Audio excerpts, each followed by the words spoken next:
As we've been discussing, one of the most powerful themes in Of Mice and Men is having a dream. And today we're going to be exploring that theme more through poetry. And we're going to be talking about poetry which has the topic of dreams in it, and of course relate it back to Of Mice and Men, okay? So what we're going to do is to put you into workstations as we do. One group will be with me, one will be with Mr. Montara, and then we have our individual group in the back doing solo work. Another approach that we can use would be to group the students to do stations. And we might choose to do 2 stations in which 2 different things are going on simultaneously, and then students switch, or perhaps teachers switch. We might do it so that there's 3 stations and one of the stations is working independently and they're rotating through the stations in some sort of a timed fashion. We could use 4 stations, 5 stations, depending on the content of the curriculum we have to cover. Put off or to put aside. Keep that in the back of your head as we go to our scenario, which is at the bottom of the page. Can I get a volunteer? Anyone want to volunteer to read, to read the scenario aloud the at first the bottom of the time? page? Joe, thank you very much. By organizing instruction around stations, co-teachers break down the curriculum and create focused learning opportunities for students.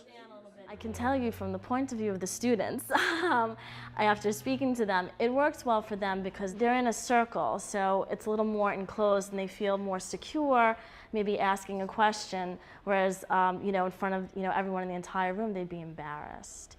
And as far as the workstations, you're able to do more tasks in one period. It keeps them interested because they're going from station to station to station, and they're not just doing one thing the entire period. And they're moving around, and that teenagers like to move around. They have energy, so it keeps them more focused, I think. So Listen to it one more time. Okay? What happens to a dream deferred? Does it dry up like a raisin in the sun, or fester like a sore and then run? Did anyone support or tell this person to keep going for their dreams? Is anyone on that side? All right, we'll start from you guys then. Adam, you want to start us off? What do you have? I think everyone should keep their dreams, even if it means not being the best at something. What other literary element are we seeing here? How did you guys feel about Imagery? Excellent, imagery. And what is the definition of imagery? This should be a review. Senses. It relates to all 5 senses, okay? With stations, it's important to keep track of time so that students participate in every station. Timers are one option, but a simple way is for one co-teacher to be the timekeeper. What's the smell?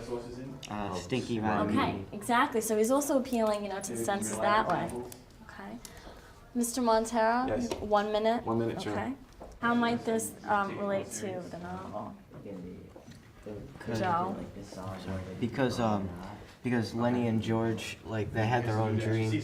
After each group wraps up their activity, students rotate to the next station. Very good work, guys. All right. I will take the individual group. Another option is for teachers to rotate.